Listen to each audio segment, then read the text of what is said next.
Kaya isa pang sinungaling at kalahati yan si Abalos eh. Ah, Mr. President, alam mo, anong tawag nito? Binubulag ka ng mga tao, ginagawa kang gago ng mga tao mo. Sipin mo, walang kagatul-gatul sinasabi niya, no? Unless of course, he's under the influence of drugs, no? Nung nitong nagsasalita siyang ganyan. Pero, my God, What's up mga kababayan, News That Matters here. Dito sa video natin ngayon ay ating panonoorin o pakikinggan si Sir Jason Sa. Hindi na nga napigilan pang magsalita ni Sir Jason Sa dito sa mga bumabatiko sa nangyayari ngayon sa Kingdom of Jesus Christ. Paano ba naman kasi mga kababayan, karamihan sa mga bulag, trolls at bayaran di umano, kanilang winiwika na kadramahan lamang ng mga miyembro ni Pastor Kibuloy ang nangyayari. Pero hindi nila alam kung gaano na nakapinsala ang mga kapulisan sa lugar at sa mga miyembro nito na napunta na nga sa takot at trauma ng mga miyembro ng Kingdom of Jesus Christ. Kung kaya naman hinighlight dito sa video na to ang mga nangyayaring pambubugbog, pagkuyog, pananakot ng mga kapulisan sa KOJC compound. Pero bago ang lahat mga kababayan, huwag niyo po sana kalimutang mag-like at subscribe para updated ka sa mga uploads ko araw-araw. At yun na nga mga kababayan, kala natin matatapos na itong gusot na ito dahil nga nagbigay na ng korte ng proteksyon sa compound ng KOJC. Ngunit talagang makapal na masyado itong sina General Torre, PNP Marbil, DILG Abalos na hindi talaga nila susundin kahit na ang korte na nagsabi na tigilan na itong nasabing compound. Grabe naman kayo. Na ngayon patuloy pa nga mga kababayan ang pagdagsa ng mga kapulisan sa nasabing lugar. Grabe naman talaga. Na anong aksyon mo dito, BBM? Ba't ganyan ka naman? Napakatahimik mo at nagsisinungaling ka pa sa harap ng kamera. Na sinabi mo na walang dalang mga baril, walang tear gas. Nanonood ka ba ng balita? Ha? O sadyang wala ka lang talagang pakialam sa sambayan ng Pilipino? Na busy ka ba sa pagkukuk di umano? At busy ka din sa puro party ng inyong mga close friends na bangag din di umano? Hay nako, kung kaya naman hindi ko na patatagalin pa, heto na ang buong video. Yung daw pong pagde-deploy ng sobrang daming police at saka yung blockade, yung mga nadidisrupt na daw po yung normal. Meron bang human rights violation kung maraming police? Yun pong sabi nila. I don't think so. There's no evidence. Anyway, the reason we did this was that Why so don't that think we so can ka dyan? maintain the peace. The only way to maintain the peace is to make sure that the area is safe and is secure. And considering this is a 30 Utot mo. hectare compound, Ang gulo na nga kailangan mo talaga ng maraming tao. Hindi mo pwedeng gawin na isang dosena Bangag. pulis. Para hindi na bale yung mga lumalaban o yung mga nagre-resist, nanghaharang, hindi na bale muna yun. Para lang yung pag-inspeksyon ng 30 hectares, kailangan mo na kagad ng maraming tao. So, I do not see. I think what they are talking about is political na yan. Hindi na totoo yan. You go to any human rights advocate, there's nothing that we did. Lahat ng pumasok na pulis, hindi armado. Walang baril, kahit isa. Hindi kami gumamit ng tear gas. Wala kaming ginawang ganun. So, anong human rights violation? Marami lang. Kung kukonti yun, mas marami pang nasaktan. Mas maraming nasaktan na supporter ng Kingdom of Jesus Christ. Maraming nasaktan na pulis. Dahil maglalaban. So, kung marami, itapos ka agad ang problema. So, that's what we do. Surrender na lang po. Surrender na lang po. Para Hindi maiwasan. ko nga maintindihan kung bakit dinadamay ni Kibuloy ang mga tauhan niya. Kasi sinasabak niya yung mga tauhan niya. Wala namang kasalanan yung mga yan. They just believe they're looking for an answer, a value system, and they think they have found it with Kibuloy. But they did not sign up to be in the front line of this kind of thing that's happening now, that they will protect him from arrest, even when he has cases filed against him, not only here in the Philippines, but also in the United States. So, I suppose I can understand their disagreement with us. Grabe ka, Bongbong Marcos. Isusuko mo ang kapwa mo Pilipino na si Pastor Kibuloy sa mga kano dahil may kaso ito? Dapat nga ikaw na presidente ang mamrotekta dito sa mama na to na wala namang ginawang masama. Anong klaseng presidente ka? Hindi ka para sa tao. Para ka sa pansariling interes mo. Grabe ka. Even anger. But what all that the police are doing is enforcing the warrant of arrest against Apollo Kibuloy. Sir, on That's all they're doing. There's nothing that we did. Lahat ng pumasok na pulis, hindi armado. Walang baril, kahit isa. Hindi kami gumamit ng tear gas. Wala kaming ginawang ganun. So anong human rights violation? Yan, Sir Jay, yung Pangulo ng Republika ng Pilipinas patungkol nga dito sa nagaganap dyan sa KOJC Religious Compound, ha? So, sino ngayon ang nagsasabi ng katotohanan at sino ang nagsasabi ng totoo? Isa-isahin natin. Kasi nga, sabi ng kalihim niya, si Secretary Abalos nung una, bago ito, wala daw kinalaman ng palasyo sa mga nagaganap dyan sa compound ng KOJC. Pero, eto na, sabi na mismo, mula mismo sa bibig ng Pangulo, kami, wala kaming armas, wala kami tear gas. Sir Jay. Sabi niya, what we did. Yes. What we did. We. Ibig sabihin, kasama siya. Mhm. Kaya isa pang sinungaling at kalahati yan si Abalos eh. Mr. President, alam mo, anong tawag nito? Binubulag ka ng mga tao, ginagawa kang gago ng mga tao mo. Sipin mo, walang kagatul-gatul sinasabi niya, no? Unless of course, he's under the influence of drugs, no? Nung nitong nagsasalita siyang ganyan. Pero, my God, apat na araw-araw nakikita mong naka-suppressor pa yung AR-15 na nakasukbit kay ano. O kita mo parang naka-search and destroy pa yung mga posisyon ng mga to, kasama na rin yung mga American Special Forces. O. Tapos sasabihin niya walang baril. Sus Maria Josep. Tsaka to, Sir Jay, kasi, sorry, maputo lang ka, Sir Jay. Kasi ang unang linya doon, di ba, parang they're doing this operation to maintain peace. Peace po ba yung dala-dala ninyo? Panggugulo po, sinasaktan ninyo ang mga missionary po ng Kingdom of Jesus Christ. Sabi pa niya, para daw maging safe and secure.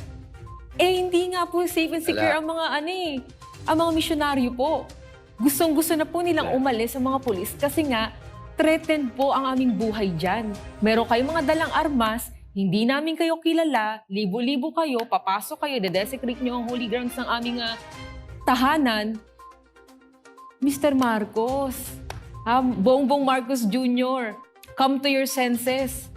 Sino ba yung mga nagbubulong-bulong sa'yo dyan? Di ba nakakarating sa'yo ang mga video na to? Videos can't lie. Pinapanood ko ng gusto yung itsura ni Bonget.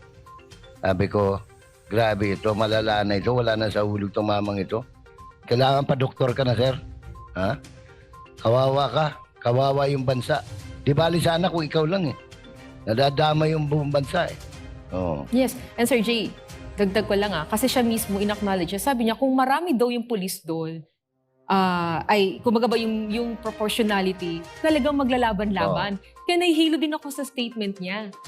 Naintindihan niyo ba, Marcos Jr., yung ginawa niyo po sa Kingdom of Jesus Christ? In fact, damay po ang buong Davao dito, even Mindanao, kasi nga, pinull out yung mga police sa iba't ibang region, even from Luzon and Visayas. Anong mangyayari dun sa mga areas na to? Paano biglang may mga krimen dito nangyari? Pinull out nyo ang mga police. Correct. Diba? You're running after ilang individual. Sabi nga ni Senator Bato mismo, diba? Nung siya naging PNP chief, ang pinakamarami na, 700 to 800. And ang kalaban nila, 1,000 NPA, Sir G. Not only that, they have served the warrant 13 times. Yes. Kaya ako naniniwala, hindi na ito service of warrant ang pakay nila. Ang pakay nila is to get hold of the property. No? Kasi ganun ang ide-desecrate nila, pasasabugin nila, Kasi hindi lang itong kanina eh. Ha? Pati yung pati kahapon pa, sabi na pasasabugin nila yung sa may Jose Maria College sa building. So yan ang mga nila eh, yun ang mga gimmick nila, no? Yes. At syempre, pag pag desecrate na yan, na pataob na nila yung mga building, kaya nga kayo pinapalayas kahapon, walang maiwan sa loob eh. Para they can do whatever they want eh. Yes. Para justify ngayon, kasi may tanim pala silang bomba, ganyan-ganyan, na ipinasok naman nila na nakunan pa ng video. At tapos, binayaran nila siguro yung Meta, inalis naman ng Meta lahat ng video na yon. Mabuti Yes. na lang, nakasave sa atin. No?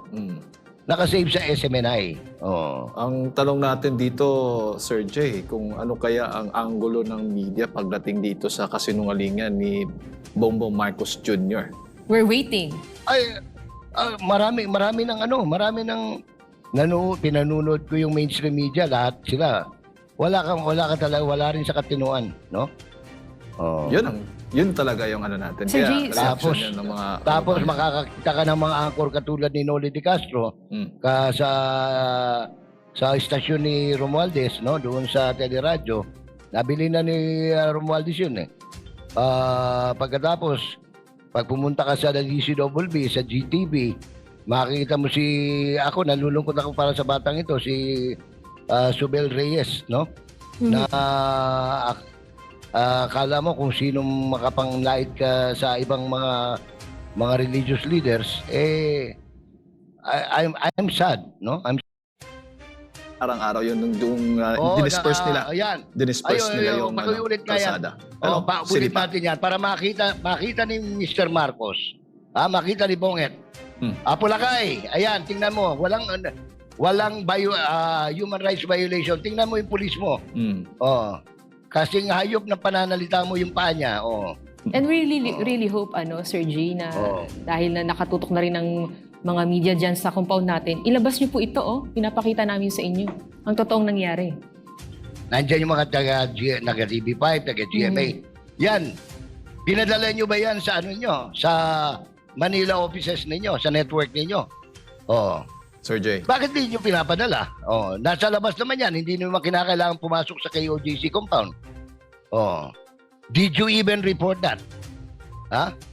Did you even report that Torre and the 3,000 policemen prevented the ambulance carrying 16 injured civilians, members of the Kingdom of Jesus Christ? You did not. You never reported that. Did you report na mismong yung ambulansya ng city government was prevented from parking near the entrance of Emerald Gate to fetch the injured? You never did.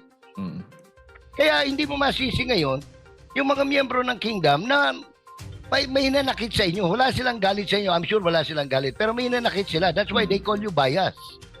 Diba? Tapos, ang dinadahilan kasi ng media attorney, dahil daw tinataboy sila ng mga members. Di ba binigyan na po sila ng point person? Kasi nga, may mga nagpapamember. Yung baga, planted din eh. Yung i-interview nila, tapos akalahin mo yung... Ay, ang daming planted na pseudo newsman ng PNP.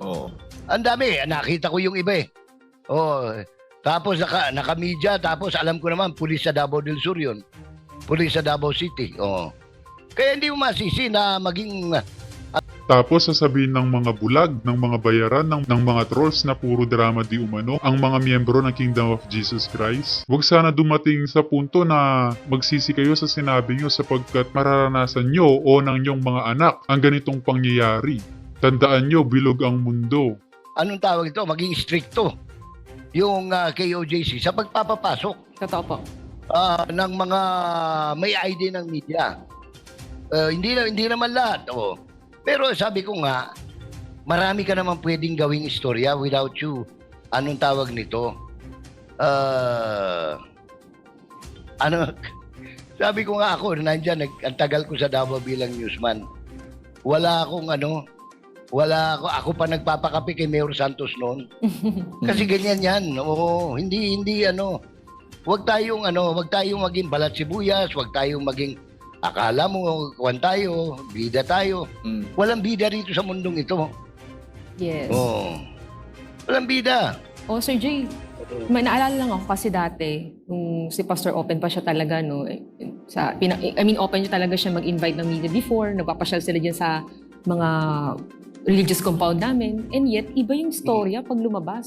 Kaya nasasaktan din Correct. talaga kami at ang bawat miyembro. Kaya, we have all the reasons kung bakit siguro nasasabi yun. Alam mo, Ina, kung bakit?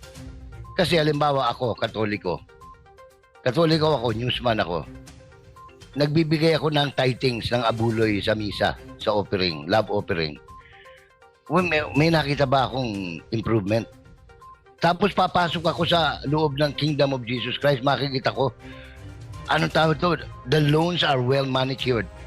The church is, mabango, no? The CRs are ang mga restrooms, talagang pwede mong tulugan.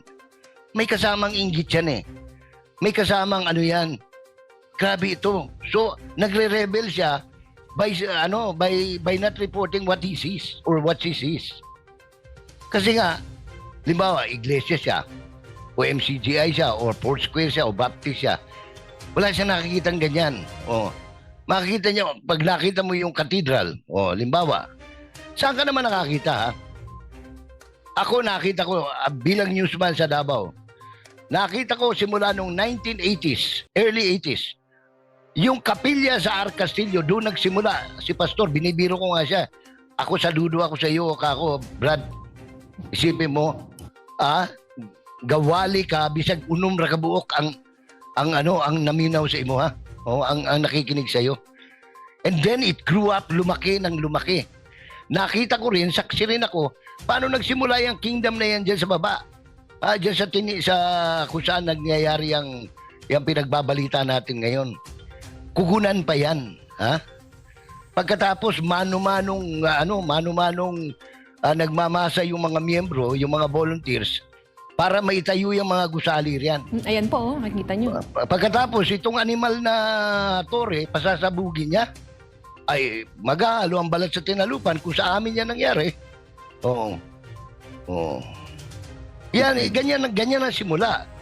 Tapos, yung Tamayong, alam mo kasi, ang dami kong kamag-anak sa Kalinan District eh. Oo. Yung mga pinidong sungar yan, kamag-anak ko lahat yan. Nakita namin, paano simula? Dati yan, lasang. Ano ba yan sa Tagalog yung lasang? It's a forest. Yan lugar na yan. Pupunta ka ngayon dyan, sus Mariose, parang paraiso. Hindi mo akalain.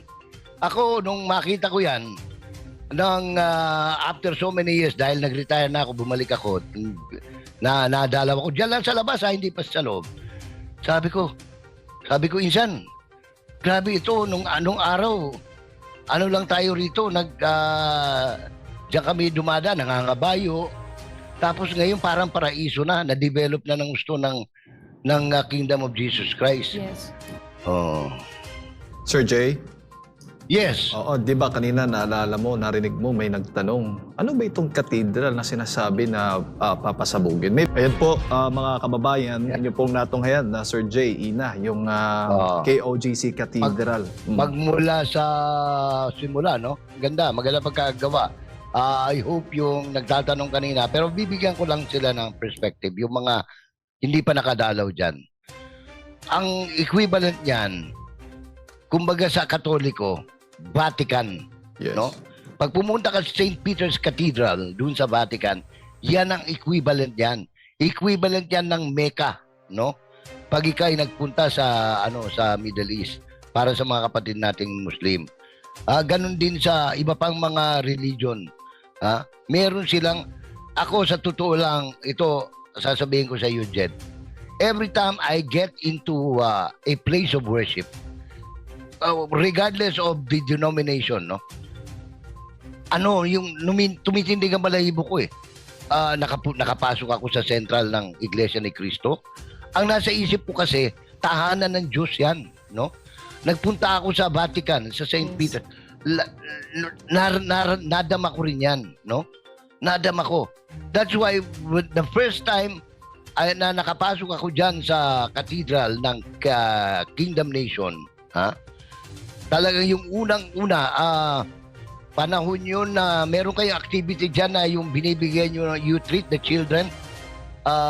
Anong buwan ba yun? September ba yun? Yung sa ICD ba yun na June. birthday? Yung mga bata, Yes. nilalagay pa yung mga Ferris wheel at kung ano-ano. Yes, I said during Unang yung birthday po ni Pastor po yan, Sir Jay, na September ba yun? April po yun, Sir Jay. April, oo. April. Alam mo, nung pumasok ako dyan sa yung binabarikadahan ngayon ng mga pulis galing ng Southern Tagalog, galing ng Cotabato, at kung sino-sino mga nilagay dyan ni Nicolas Torre, no? Talagang tumindig ang balahibo ko eh. Unang-una, napakaganda, napakabango. At ang isang siguro may kukwento natin para doon sa hindi pa nakakita riyan, yung buong compound ng KOJC, wala kang makikitang kuryente na nakasabit. Yes. Kaya nga yung dala-dala nila nung isang gabi, no, second night yata yun, na black box, which is, it looks like an LPR, no? Yung ginagamit ng mga magte-treasure hunting. Talagang meron tutunog dyan. Merong magmamarka talaga yan. Maggaganon yung yung metro. Dahil yan pag nakadetect yan ng mga bakal, ng mga kawad, kasi underground cabling po lahat yan eh. Wala kang makikitang yung nakasampay na kuryente. Kaya napakaganda ng lugar, no? Oh. Tama Kaya ka, Sir Jay. yan. Kaya alam ko, sagrado yan sa inyo na mga miyembro ng Kingdom of Jesus Christ. At siyempre, sabi nga ni Attorney Torion kanina, gawin mo yan sa moske ng Muslim. Aba hindi ko makipapangako na makakalabas ka pa ng buhay dyan. Totoo di ba? Mm. Kaya lang, grabe ang pasensya ninyo. Oh. Dahil po yan kay Pastor, Sir Jay, yung disiplina, yung itinuturo niya sa lahat ng mga members, full-time miracle workers, mag-isa po si Pastor mold sa lahat. Talagang grabe yung pasensya, yung ni Pastor Kibuloy sa lahat. Dahil iba-iba yung attitude, di ba? Iba-iba yung na kagisnan, pero napag-isa niya lahat to. Hindi lamang ito mga Pilipino, iba-ibang rasa, Sir Jay. Iba-ibang ang kanyang napag-isa. lahi. Oo. Tapos, dyan mismo sa loob ng KOJC Religious Compound, welcome na welcome lahat. Hindi po dinidiscriminate kahit anong relihiyon. May Muslim nga dyan, di ba? At hindi lang ako nagsasabi nito, Jade, no? Maging ang mga pari ngayon sa iba't ibang dako ay nagsasabi na hindi na makatwiran. Hindi na makatarungan. I remember, sinusubaybayan ko sa social media si Father Shano, no, ng Liluan. I don't know kung meron tayong video niya na doon sa kanyang homily, sa Bisaya pa sa iyang pagwali, binabanggit niya itong hindi na po makatwiran na desecration of places of worship. Hindi porke, sabi nga niya, tayo, pag ginawa ito, hindi tayo nakakatiyak kung makakapag-misa pa tayo bukas. No? Yes. Kasi nga, it's setting a very, very bad precedent. Ano? Yes. Itong ginagawa ngayon ng PNP, no?